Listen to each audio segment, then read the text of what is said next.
잘 씻고 잘 먹는 건강한 삶을 위해 오늘도 알차고 정확한 정보들을 전달해 드리겠습니다. 안녕하세요. TV 홈닥터 더 나은 덴탈 클리닉 오유진입니다. 네, 오늘도 일단 함께 하실 분들부터 좀 소개를 해드려야 될 것 같은데요. 우리 송경아 배우님 더 아름다워지신 것 같아요. 감사합니다. 네. 안녕하세요. 치과 상식 모범생 다 된 것 같습니다. 배우 송경아입니다. 와우, 너무 대단하신데요. 네, 자신감. 자, 계속해서 이인석 치주과 전문의 함께하고 계시고요. 네, 안녕하세요. 치주과 전문의 이인석입니다. 우리 보철 전문의 우리 리 스펜서 선생님도 함께하고 계십니다. 안녕하세요. 리 스펜서입니다. 자, 이렇게 든든한 우리 어벤져스 군단, 네, 오늘도 알차게 한번 시작해 봐야 될 텐데요. 아니, 저희가 벌써 매 회차가 꽤 됐더라고요. 그래서 과연 아직도 임플란트에 대해서 더 얘기하실 게 많은가 했더니 있다면서요, 선생님. 그래서 과연 이번 주는 어떤 이야기를 준비를 하셨을까요? 네, 이번 주는 즉시 기능 임플란트에 대해서 설명을 드릴 건데요. 네, 이전 회차에서도 계속 설명을 했는데 우리가 보통 임플란트를 치조골 내에 식립하게 되면 하악 같은 경우는 2달에서 3달 정도, 상악 같은 경우는 골질이 더 무르기 때문에 한 3개월에서 4개월 정도 골 융합 기간이 필요하다고 했죠. 네. 하지만 이가 하나도 이렇게 없으시거나 또는 거의 없는 경우에는 그 기간 동안에 우리가 이제 식사를 할 수가 없게 됩니다. 그래서 이제 부드러운 음식이라도 어느 정도 식사를 하실 수 있도록 여러 개의 임플란트를 이렇게 많이 식립하게 될 경우에 골 융합이 다 완전히는 되지 않았어도 좀 임플란트끼리 묶어주게 되면 좀 로딩력을 좀 분산시키는 효과를 가지게 됩니다. 그렇게 로딩력을 좀 분산시켜서 임시치아를 만들어주고 어느 정도 좀 부드러운 음식을 씹을 수 있게 해주는 경우를 즉시 기능 임플란트라고 하고, 또 전치부와 같이 이렇게 신미성이 요구되는 경우에 그렇게 씹는 용도는 아니지만 이렇게 보기가 싫잖아요. 우리가 앞니가 빠지면. 맞아요, 네. 그럴 경우에도 신미성을 위해서 이를 빼고 바로 임플란트를 심어드리고 그 다음에 이제 임시치아를 제작하게 됩니다. 이렇게 바로 임플란트를 심고 임시치아까지 제작하게 되는 경우를 우리가 즉시 기능 임플란트라고 부르게 됩니다. 선생님들께서 뭐 실제 환자분 사례 설명하실 때 뭐 바로 사용할 수 있게 이런 말씀들을 많이 하신 것 같아요. 맞아요. 저희가 벌써 꽤 지났잖아요. 아까 뭐 신미성 얘기도 하셨지만 그때도 이 임시 치아에 대해서 좀 얘기를 했었고, 그러니까 그만큼 임플란트 할 때 또 빠질 수 없는 중요한 역할을 좀 하는 것 같아요. 네, 하여튼 임플란트 케이스는 뭐 여러 가지 케이스가 있겠죠. 다양하죠. 같은 환자라도 왼쪽이 다르고 오른쪽이 다르고 또 위가 다르고 아래가 다르고 골량이 좋기도 하고 나쁘기도 하고 불량하기도 하고 양호하기도 하고, 그래서 뭐 천차만별인데 우리가 간단한 케이스로 뭐 한쪽에 어금니가 뭐 한두 개 빠지셔서 임플란트를 하신다 그러면은 반대편으로 식사를 하셔도 됩니다, 사실. 그렇죠? 그건 큰 문제 없는데 네. 지금 우리 이 선생님 말씀하신 것처럼 뭐 수술이 좀 넓어지고 광범해지고 난이도가 높아지고 그러면은 치아를 많이 발치를 하고, 그럼 물론 뭐 힐링되는 동안은 뭐 제외하더라도 어느 정도 식사는 좀 하시게, 좀 무른 거라도 그렇게 해드리는 기능을 어떻게 첨가하자. 그래서 수술을 하고 즉시 임플란트 기능을 첨가해드리는 그런 서비스라고 보시면 되고요. 또 전치부 같은 것도 심미적으로 말씀하시면 뭐 기능적으로야 크게 중요하지 않지만은 심미적으로 중요한 거니까 수술하고 그냥 가세요 할 수는 없지 않습니까? 그래서 그렇게 해드리는 배려 차원에서 네. 한다고 아시면 되겠습니다. 아니 근데 저 궁금한 게 사실 뭐 많이 발전이 돼서 지금까지 들어봤을 때는 뭐 기간도 많이 단축이 되고 또 편리해지기도 했고 또 컴퓨터 뭐 작업을 통해서 좀 정확도도 굉장히 높아졌잖아요. 그러면 뭔가 바로 또 가능할 것 같은데 그렇게 보철물을 올리지 않고 임시치아를 올리는 이유가 있을까요? 임플란트 식립 후에 우리가 한두 달 이상은 지나야 우리 잇몸이 최종적으로 안정된 형태로 자리를 잡게 됩니다. 특히 발치 즉시 임플란트를 식립한 경우에는 더 오랜 기간이 필요할 수도 있고요. 근데 최종 보철물은 우리가 앞으로 계속 써야 될 보철물이기 때문에 잇몸 외형이 완전히 자리 잡은 후에 그 외형에 맞게 제작하는 것이 신미성이라든가 보철물 외형 형성에도 아주 유리하게 됩니다.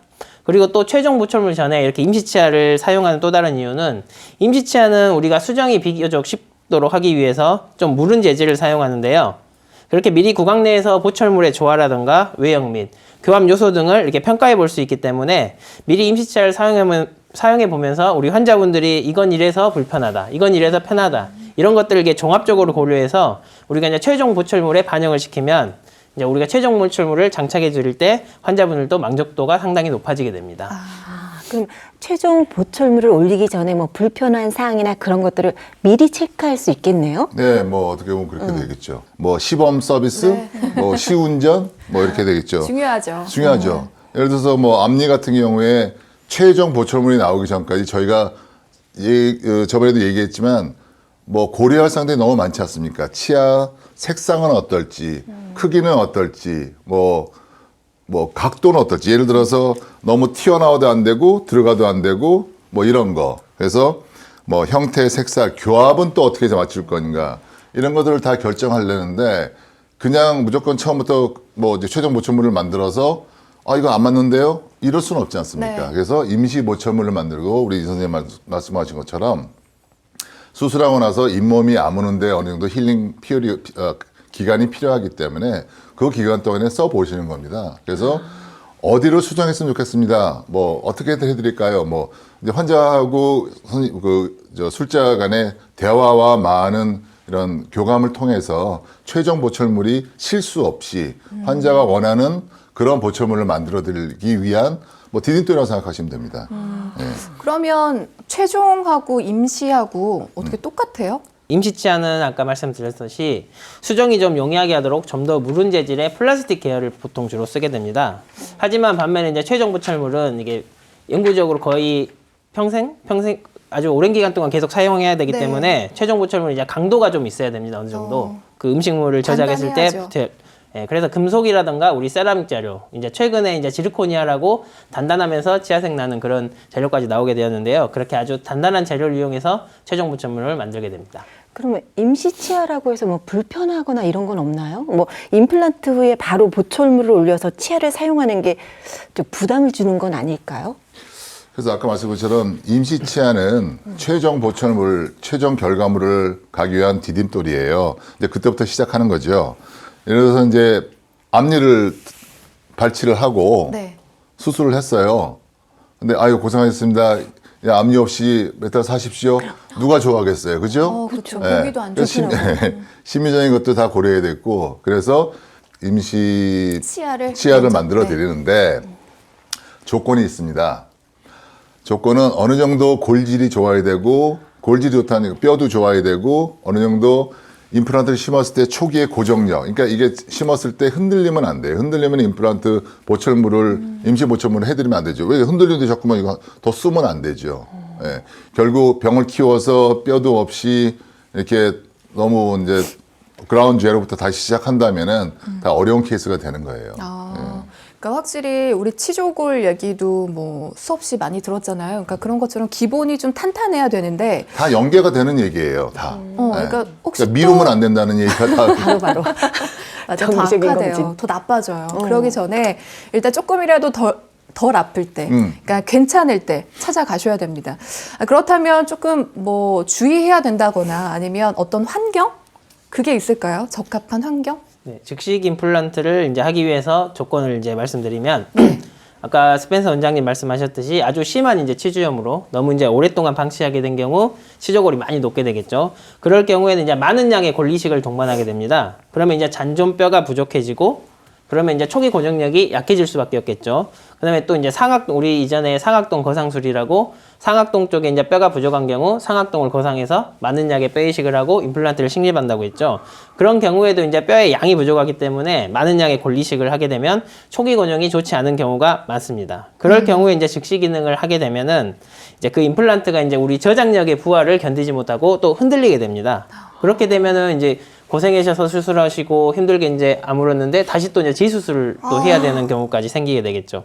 그래서 그런 경우는 가급적 피하시는 것이 좋고, 이거는 지금 이제 골 양적인 측면에서 본 거고, 이제 또 골질적인 측면에서 보면 우리가 이제 골다공증 환자분들 같은 경우에는 골 양은 충분한 것처럼 보이지만 이제 골질이 이게 스폰지처럼 이렇게 말랑말랑 이렇게 무른 경우가 있습니다. 그런 환자분들은 임플란트를 식립하게 되면 초기 고정이 굉장히 약하고, 우리가 단단한 땅에 뭐 철근을 딱 받으면 뭐 초기 고정 이렇게 딱 박히지만 우리 흙탕물 같은데 이렇게 물렁물렁한데 박으면 흐물흐물하지 않습니까? 흔들리죠. 예. 네. 그런 상황이라고 생각하시면 되고, 그런 경우에도 이제 바로 즉시 기능을 하시기에는 조금 무리가 있을 수 있습니다. 여러 가지 좀 상황을 좀 고려해 봐야 될 것 같은데, 만약에요. 그러니까 가능은 해요. 이게 임시 치아를 할 수는 있는데 그치만 이 환자의 상황에 따라서 약간 컨디션에 따라서 그렇죠. 조금 뭐 또 달라질 수도 있잖아요. 네. 뭐 아까 말씀드린 것처럼 뭐 임플란트 케이스는 여러 가지 종류가 있다. 지금 말씀드린 것처럼 뼈의 골질이 또 안 좋으신 분, 뭐 양은 많아요. 굉장히 부자같이 보이는데 안에 들어가 보니까 아이고 이거는 뭐 우리 말하는 순두부네 순두부뼈 뭐 이런 게 물렁물렁한 뼈면은 예를 들어서 어디 나사를 이렇게 심더라도 단단한 콘크리트 벽에다 하면 얼마나 잘 딱 고정이 돼서 서 있죠. 있겠습니까? 네. 근데 뭐 두부에다 하면 이렇게 될 거 아닙니까?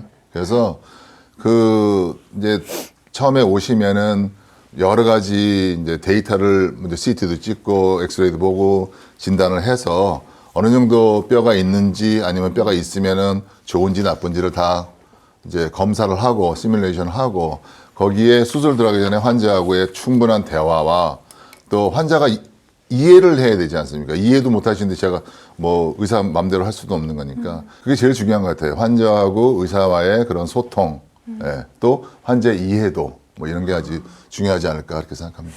네, 이게 치아 쪽에는 아무래도 저희가 또 생소한 것들도 많고 접하지 못한 것들도 많다 보니까 많은 분들이 좀 어려워하실 것 같습니다.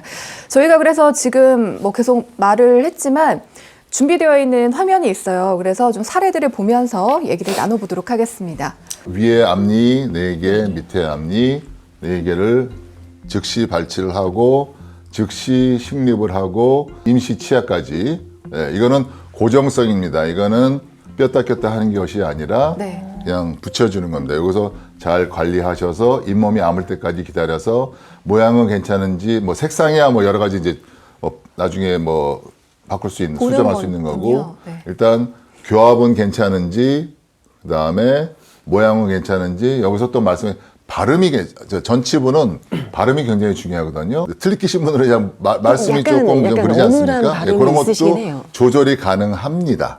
그리고 저 이제 환자가 저걸 끼고 있음으로 해서 적응도 되고, 그러니까 그걸 보는 시간이라고 보시면 됩니다. 그럼 예를 들어서 저 치아가 모양이 네. 했는데 마음에 안 들어요. 그거 바꿀 수 있는 바꿀 거죠. 수 있어요? 그렇죠. 네. 그걸 보기 위해서 저렇게 임시로 해드리는 겁니다.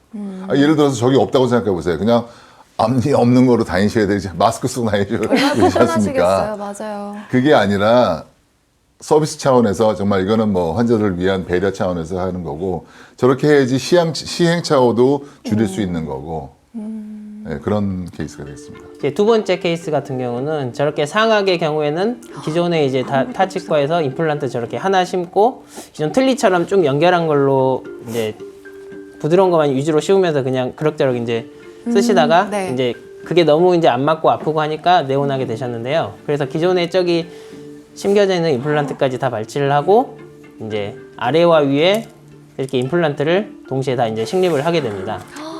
아이고. 그렇게 되면서 이제 골질이 어느 정도 충분히 초기 고정력이 괜찮다고 판단해서 저렇게 임시치아까지 당일에 다 제작을 해주게 됩니다. 음식을 씹었을 때 구칩으로 이제 잘 씹히는지 또 볼 같은 게 또 이게 양옆으로 또 폭이 잘 맞지가 않으면 볼 같은 게 또 씹힐 수가 있어요. 혀가 씹히던가 혀 공간을 침범하던가 볼 공간을 침범했을 때 그래서 그런 걸 이제 오버젯 그렇게 오버바이트 이렇게 픽의 그 양이라고 하는데 그런 픽의 양들조차도 이제 임시치아상에서 조금씩 넓혀가거나 줄여가면서 다 이제 평가를 하게 되는 거죠. 디테일한 작업이네요. 그죠? 긴 그래서- 기간 동안 좀 봐야 되는 것 같아요. 그렇죠. 그래서 말이 임시치아지 그 최종 보충을 하기 위해서는 꼭 이제 저렇게 큰 케이스의 경우에는 꼭 필요한 과정이라고 할 수 있습니다. 중요한 것 같아요. 네.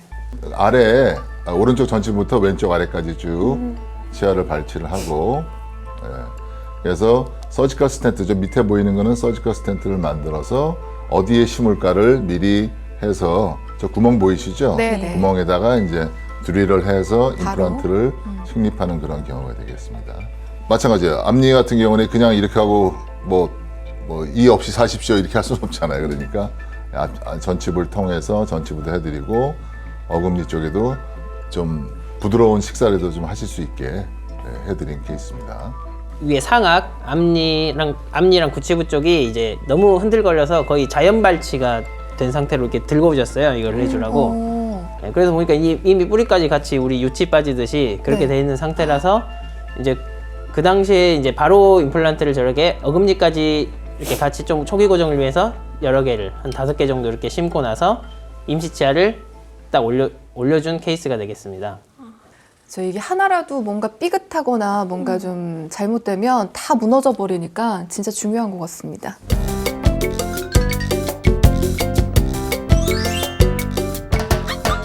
자, 오늘은 또 어떤 질문이 준비가 되어 있을까요? 집에서 손쉽게 관리할 수 있다고 광고하는 셀프 미백 기구들이 많은데요. 오히려 치아나 잇몸에 안 좋은 건 아닐지 걱정이 돼 늘 구매를 망설입니다. 셀프 미백 기구들 사용해도 괜찮을까요?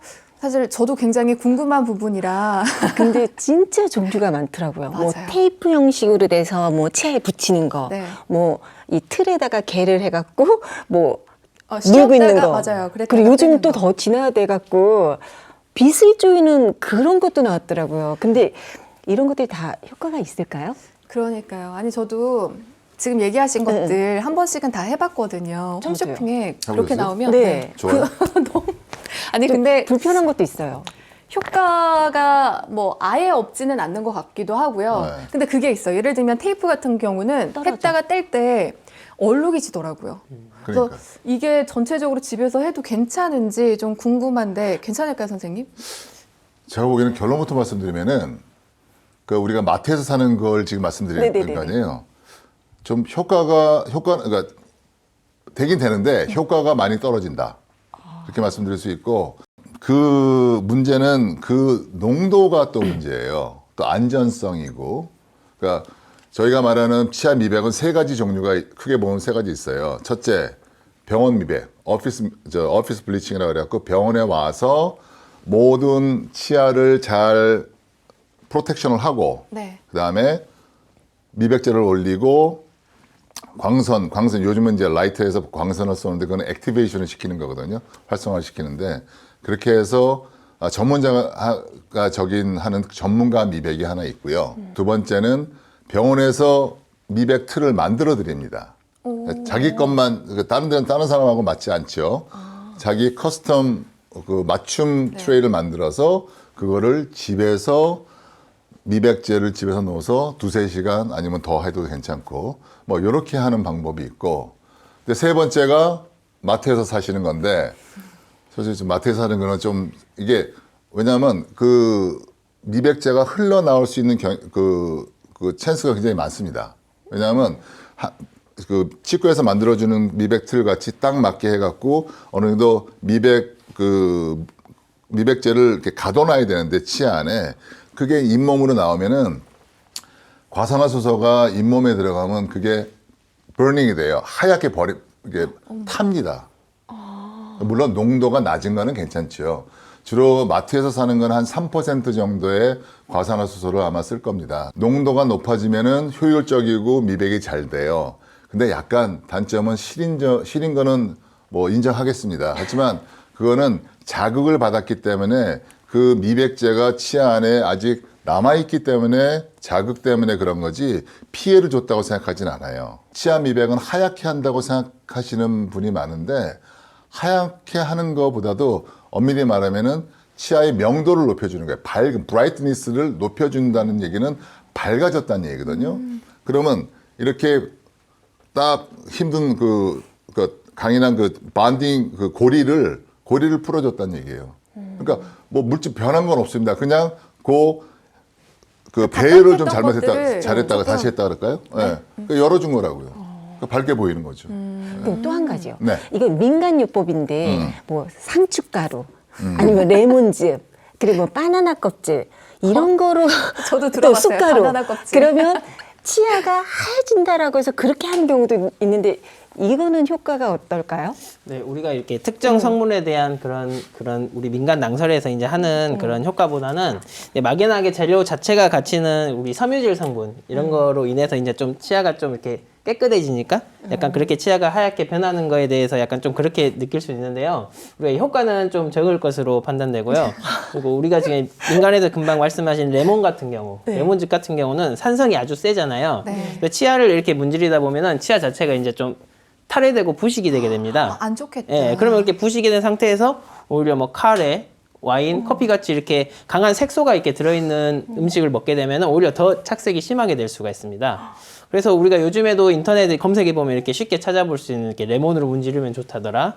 뭐 베이킹 소다랑 뭐 과산화수소 이런 절대 거 안 막 돼요, 여러분. 섞어서 양치하면 좋다더라. 이런 것들이 보이는데 특히 이제 베이킹 소다와 과산화수소 아까 스펜서 원장 말씀드린 우리 이제 미백제 원료로 주로 사용되는 게 과산화수소, 페록사이드 계열인데요. 이렇게 섞어 닦으면 이제 치아에만 묻어 있으면 그래도 다행인데 잇몸으로 이렇게 흘러나게 됩니다. 그러면 이제 잇몸 자극을 받게 되고 이렇게 하얗게 이제 버닝 게 타는 현상이 나타나기 때문에 또 이제 벙랑길 자체도 마모되기 때문에 절대 하시면 안 되고 우리가 이제 또 치아 그 착색에 있는 원인이 또 여러 가지가 있어요. 원래는 하였는데 나중에 메인성으로 아까 뭐 카레라던가 뭐 커피 이런 걸 자주 먹다 보니까 착색이 됐다. 그런 건 이제 외인성 착색이라 그러고 이제 어렸을 때 어떤 뭐 사고라던가 외상에 의해서 치아 자체 색깔이 좀 나이 들면서 차이가 어렸을 때 부딪혀서 앞니 부딪혔는데 이제 크다 보니까 색깔이 조금 앞니가 이상해요. 그런 분들도 계시잖아요. 그런 경우 같이 이제 내인성에서 이제 발생한 경우. 또 이제 우리 어렸을 때 뭐 불소 같은 거에 이제 침착이 좀 심하다 보면 불소증이라고 해서 그런 경우는 이제 미백으로 조금 하기는 조금 힘들고 이게 전문가를 이제 치과를 찾아서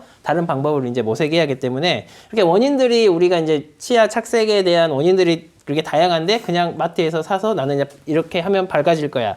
이렇게 저요. 하는 거는 우리 이제 시중에 나와 있는 제품들이 이제 농도가 높진 않아요. 저 정도지만 그래서 저 농도를 장기간 동안 이렇게 사용하는 것도 아무래도 좀 좋진 않거든요. 그래서 이제 그런 원인 파악들을 미백을 하기 전에는 왜 이게 착색이 되는지 원인을 파악해야 하기 때문에 꼭 치과를 한번 방문하셔서 상담을 받아보시고 그 다음에 이제 미백을 이제 아까 말씀드린 세 가지 방법 중에 하나를 선택해서 진행해 주시면 될 것 같습니다. 네. 뭐 얘기 들으니까 뭐 와인이나 카레를 많이 먹으면 또 착색된다고 하는데 그것도 맞나요, 선생님? 제가 이거 아세요?